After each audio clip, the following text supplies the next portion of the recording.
Tonight on Primetime Local News, Alberta Construction is coming to Lloydminster to do a safety course. A local swimmer is headed down to the States to continue to grow his swimming career. Plus, we learn more about an upcoming Pasanki event at the museum.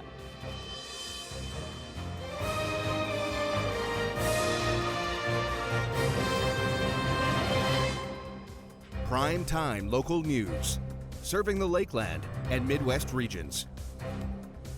Hello and welcome to Primetime Local News. My name is Thomas Wildman, and thank you very much for joining us. With measles cases popping up across Canada, people are being urged to keep up to date with their vaccinations to ensure immunity against measles and other viruses. It is being recommended that adults born between 1970 and 1996 get a booster shot for measles, as only one vaccination was the standard, as opposed to the 2 shots children now get. Well, in terms of just there has been some measles outbreaks occurring across Canada. Some people are protected with either exposure in childhood or vaccination in childhood. Others aren't. So they are looking to capture a demographic of people for further vaccination potentially based on some factors. And they're hoping to get people vaccinated to prevent contracting the measles and measles spread in our communities. The drop in the amount of children being vaccinated against measles is a factor in the rise of cases around the country. Parents are encouraged to have their children vaccinated. Unfortunately, in the case of measles, something that we didn't see terribly prevalent due to higher vaccination rates historically is starting to creep back in as vaccine rates have dwindled a little bit. So hopefully people are able to consider vaccinating their children against measles and other childhood diseases that can cause problems. Anyone with questions or uncertainty about vaccines is encouraged to speak to a trusted public health professional for information. Well, it's good to see a local artist doing well. We've got Lane Hofford here now to give us a look at the weather, and we've had some nicer days, of course, still a little bit chillier than we had earlier on in March here to start out April, but what are we expecting here coming up this coming weekend now? Well, it's looking like every day is going to slowly warm up. I'm pretty sure today is the last day below 0, and then it's going to be, continuing to rise above 0, and it's going to keep warming up with every coming day. Of course, like many things out here in Lloyd, the weather just does what it pleases, so who knows what we really will see. But right now, -4, a nicer day out with that wind blowing quite strong at 28 kilometers an hour, making it feel closer to -11. Some clouds out, but nicer than what we could be having this time of year. Of course, you never know what you're going to get here in April. There could be snow, could feel like summer. So we're just in kind of a nice, happy medium. It feels like what it is, just kind of early spring weather.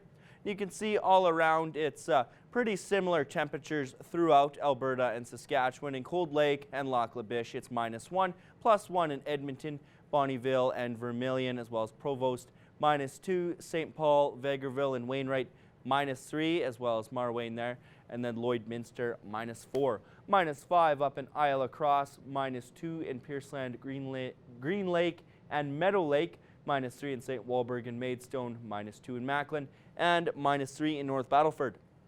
Tonight, North Battleford, it's going to drop down to -15, partly cloudy and a very cold night. A lot colder compared to what those typical nighttime lows are, but that is kind of what comes with this spring territory. The wind won't be blowing very strong, so it will probably feel pretty close to that -15, maybe take off a couple degrees. And tomorrow in North Battleford, it's going to be a nice day above 0, +2, chilly with plenty of sunshine, and that wind won't be a huge problem, just blowing at 13 kilometers an hour and almost no chance of precipitation. So it's looking to be a good day tomorrow in North Battleford. Now tonight in Cold Lake, -12, clearing and cold, so a little bit less cool than it is in North Battleford, and a little bit less windy to what wasn't very much wind in North Battleford. Of a few clouds, but those clouds will be going away as the night progresses. Now in Cold Lake tomorrow, +7, partly sunny and not as cold, so a nice day in Cold Lake tomorrow with, again, a near 0 chance of precipitation and just a little bit of wind at 15 kilometers an hour. Now tonight here in Lloydminster, it's going to get down to -11. It will be a clear night. The night sky will not have very many clouds, and that wind is going to die down. It's at 28 right now. It's going to go to 13 kilometers an hour, so not quite as strong. So the wind's going to die, the temperature's going to drop a little bit, and the clouds will go away. Now tomorrow in Lloydminster at 6 a.m. it'll be clear and -11. That's going to get up to -1 at noon, mostly sunny, and then we're going to crack above 0 at 6 p.m. and it will stay mostly sunny at +2, and then at midnight mostly clear and -4. So a nicer day tomorrow than it was today, and today wasn't that bad itself. Now taking a look at our 3-day forecast over the weekend, we will expect some days above 0. Tomorrow mostly sunny and not as cold with a high of +4. And then on Saturday, there will be sun and some clouds with a high of +6, the low -4. And then Sunday will be mainly cloudy and the high will be at +5, the low at -5. So every day warming up ever so slightly. We do have a good weekend ahead of us, and it's looking to get even warmer as the week progresses. That is your first look at our evening weather. We'll have more news after the break.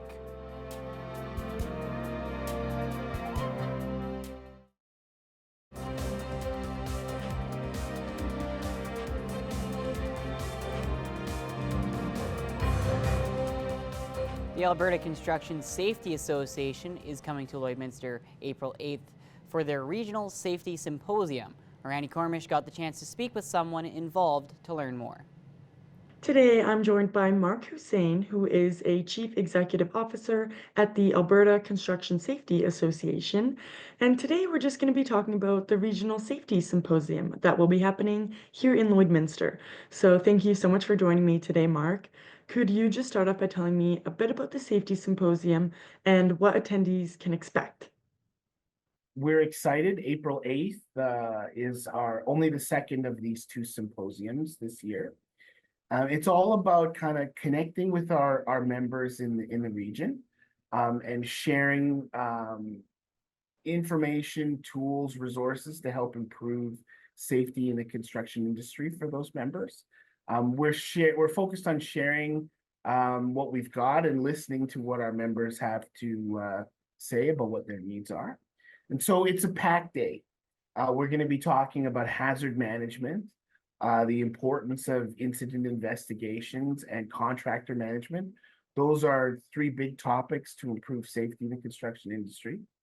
We'll also introduce the resources and training that we have available to our members, including our Certificate of Recognition program, which is a way to adjudicate your health and safety system. And if you do well on it, you can qualify for rebates on your workers' compensation board premiums.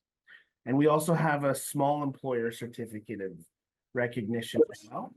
And so that is for those employers that are 20 employees or less. And then we also do a lot of training. We provide a lot of training as an organization. And so we have a service called Instruction by Request, where if your company or a few companies want to get together and have bespoke safety training put on by the ACSA, we'll come in and do that. And then finally, we have a 3D reenactment of a confined space incident. And that was out of a sad incident that occurred a while ago. And part of the fine, or some of the proceeds of the fine, were used to create a training platform and a 3D reenactment to hopefully prevent this from happening again. Okay, perfect. And yeah, what do you believe the importance of this course will be to people attending? Well, first for us, it's to help build relationships, share knowledge, and listen to our members. I mean, that's the most important thing for the ACSA. So every construction company in Alberta is a member of the ACSA. They pay into us to try and provide training and resources to improve safety in the industry. And we want to make sure we're listening to the needs of our members. And the needs are different in different regions. And so that's why we're in Lloyd, to see what they need from us. And our courses and resources come alive when we connect with our members. They're more than just compliance tools, right? These are things that we do to empower our members, from their leadership right down to their frontline workers and supervisors. And so that we can get not only improvements in safety, but improvements in their business performance. Okay, perfect. And where are people able to sign up to attend the course? So you can go to our URL, it's your slash regional dash safety dash symposiums. And you can go there, or you can go through the Lloydminster Construction Association website. They'll have a link to help get you there. And if you want to learn more, just come to youracsa.ca/welcome, and that'll let you know everything you need to know about being a member, resources, including this regional safety symposium. Okay, perfect. And what are some key benefits of having an ACSA membership? Well, I mean, the key benefits of using our services are to work towards improving the safety of your employees. We provide resources, training, even that level of consultation. If you have a problem, we can come out and help you solve it so that your workers and your organization is working safely. With the core, there's a lot of advantages if you have a core. There's, the opportunity to bid specific work because you've proven that you have a safety system in place. But also in this time where it's hard to find workers, and the cost of things are going up, employers that work safely have better performance, less rework, less absenteeism. So it's really better for your business writ large to work safely. So use our resources. They are cost effective. We are a nonprofit, so it's not for our profit. It's really just for the improvement of the industry writ large, and that's, I think, the main benefit. Yeah, absolutely. And then, yeah, is there just anything else you wanted to add for anyone that might want to attend the course or anything like that? Yeah, please come. Please come and see what we have to offer. Ask questions. Tell us what your problems are. We're here to help find solutions. We're all about serving our members. And so if you're a member, come on out and tell us what you need, and we'll be happy to work with you on a solution. Okay, awesome. And yeah, that was all the questions I had for you today, Mark. Thank you so much for taking time out of your day to do this, and I appreciate you telling me more about the safety symposium. And now here are your agriculture prices for today.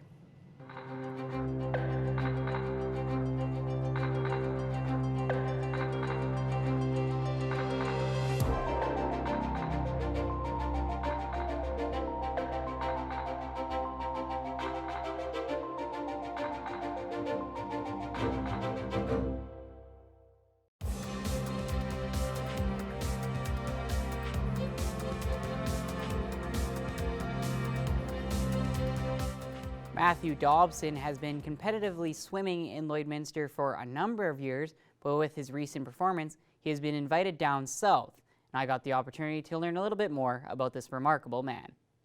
Matthew Dobson has been swimming with the various swim clubs of Lloydminster for 9 years and has risen up the ranks to be one of the top swimmers in Canada, especially in backstroke and freestyle. This has set him up to head down to California to go to a school that will allow him more time to perfect his craft. We were talking with one of our coaches at a swim meet, and they said, yeah, there's this school down there. They've seen your times. They're showing a bit of interest in your swimming career, and they'd like to see where it would go. Kind of like more merging our two lives in the States and in Canada together. Dobson is very excited to get more opportunities to train and compete, especially to help fulfill his plan to compete in the next Olympics. Super excited for it, honestly. It's honestly probably the biggest accomplishment or achievement I've ever had in my swimming career so far. My plan so far is going to the Olympics in 2028. And I think this big step is one of the things that will really help me push to that next level. Dobson hopes his success story gets more people to join swim clubs and compete in a sport that has given him so much. Thomas Wildman, Primetime, Local News. The Crash for Cash Demolition Derby is coming up in Slave Lake in July. One of the few female drivers competing had a mishap recently, but says she will not let a broken leg stop her from missing the event. Stacey Comer has more. There is a big event coming up in Slave Lake. It is the Crash for Cash Derby happening in July. I've got a couple of competitors joining me and one with a very interesting story, unfortunate story. Kathy Johnston and Steve Nystrom are here. First of all, Kathy, let's chat with you. You are one of the female drivers in this derby, but unfortunately you had a recent incident that took you off your feet, literally. Can you tell me a little bit about what happened?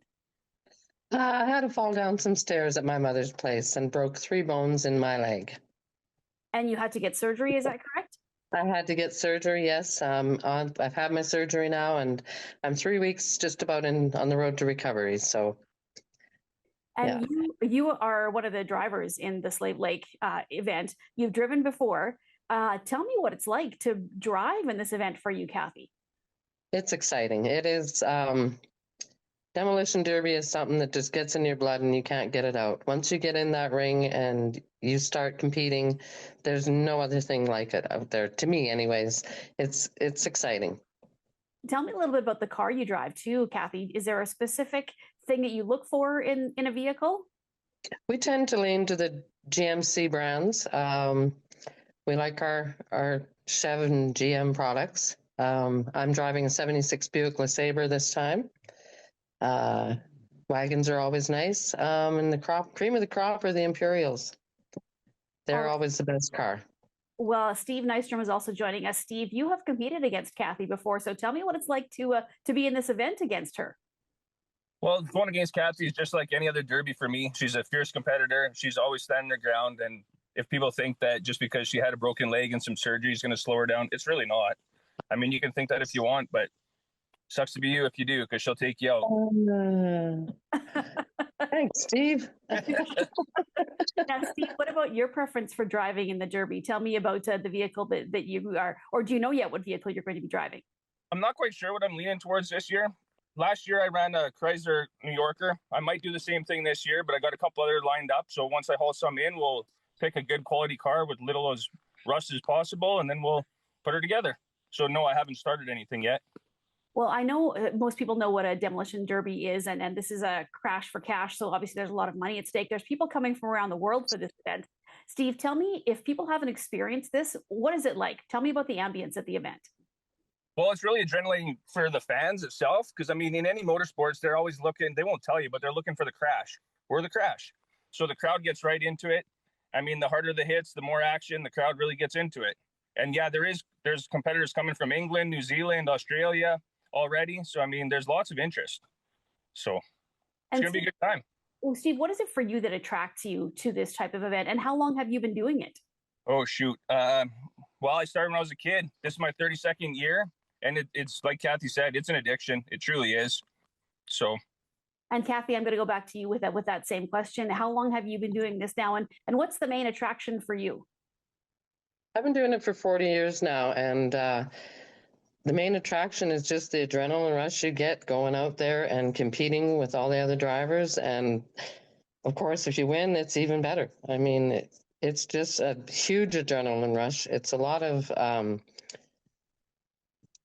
I don't know what you want to say. It's a lot of companionship between the drivers and everything. Everybody helps each other out, even though you're competing in the ring. You get there and everybody's ready to help each other out all the time. It's just a good, overall good time, good weekends of a lot of crashing fun. Well, I appreciate both of you taking the time to speak with me today. So once again, it's the Crash for Cash Derby, Slave Lake, July 11th through the 13th. Looking forward to seeing both of you there. And Kathy, wish you the best of luck in healing. Hopefully, we got all our fingers crossed. Everything's all good. And Steve, I'm sure it's Kathy is obviously going to be providing to be another formidable opponent again this year. So thank you guys for chatting with me today. And we'll have some more news coming up after the break.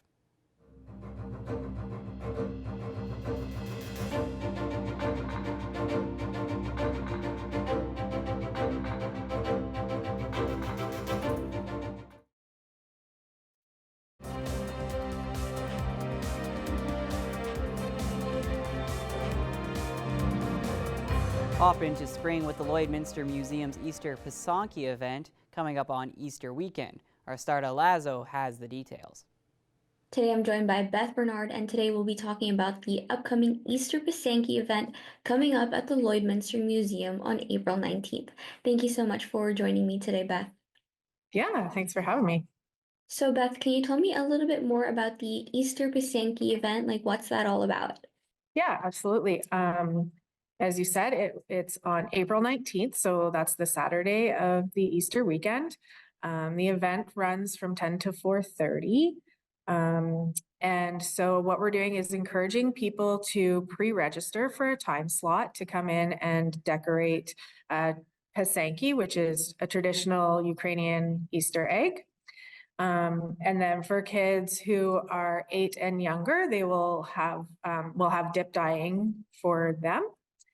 And then we're going to have lots of different fun activities in the museum as well. So the spots are $5 a spot, and it includes admission into the galleries as well. So Yeah, and so what's the agenda for the day? So we will have a craft going on in the gallery. We're going to have a scavenger hunt, and we will have a jelly bean guess as well. And in our temporary gallery right now, the exhibit is called Money in 10 Questions. So people will be able to tour that exhibit as well. And is this a yearly thing that the museum does? Yes, yeah, we do this every Easter. That sounds so exciting, and everybody can participate? It's a family-friendly event, all ages. So like I said, the younger kids, we keep them to just the dip dyeing. The Pisanki does involve like a candle and some pretty intense dyes. So we just leave that for ages 9 and up. I just would encourage anybody who has never tried Pisanki before or has wanted to try Pisanki, I would encourage them to come and try it out because it's a really fun, easy way to try it. And we supply all of the tools and dyes and everything for you to create it. So yeah. Wonderful. Well, thank you so much for doing the interview with me today, Beth. And once again, the Easter Pisanki event will be at the Lloydminster Museum on April 19th. So thank you again for joining me today, Beth. Thanks. I did also just wanted to add that Co-op very generously sponsors this event. They supply us with all of the eggs, which we go through a lot of eggs on that day. So we always want to thank our sponsor, thank Co-op for that. Coming up after the break, we will have an extended look at our weather forecast.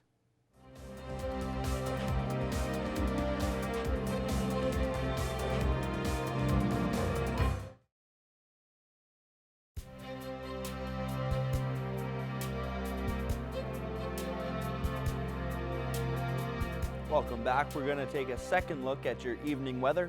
Right now in Lloydminster, it's -4 with that wind blowing 19 kilometers an hour, making it feel a little bit cooler at -10. The sun is out with just a few clouds kind of, sparkling in and out, but overall a very nice day in the border city. And it's nice pretty well everywhere else in central Alberta. Cold Lake and Athabasca are -1. Whitecourt and Edmonton +1. Edson and Red Deer +2. And Jasper +5. -1 in Meadow Lake and Prince Albert. -3 in North Battleford and Melfort. And -2 in Saskatoon. Moving up north, a little bit cooler overall, but still pretty nice for the time of year. In Uranium City, -7. Stony Rapids, -8. And Wollaston Lake, -9. South End Reindeer, -8. Flin Flon, -2. And the Losh and Buffalo Narrows, -5. Up in northern Alberta, it's -4 in Fort Chipewyan, -1 in High Level, -3 in Fort McMurray, 2 in Peace River, 5 in Grand Prairie, and 0 in Slave Lake.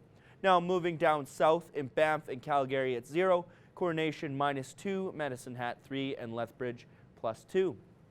Over in southern Saskatchewan, it's -1 in Kindersley, Moose Jaw, and Yorkton, +1 in Regina, -2 in Swift Current, and +3 in Estevan. So everywhere is kind of experiencing the same temperatures north to south in both Saskatchewan and Alberta. Very similar days all over both provinces. Now tonight in North Battleford, it's going to get down to -15, partly cloudy and a colder night. A very low chance of any precipitation happening though, so that is nice. You won't get any overnight snowfall, and that wind won't be blowing super strong, just at 9 kilometers an hour.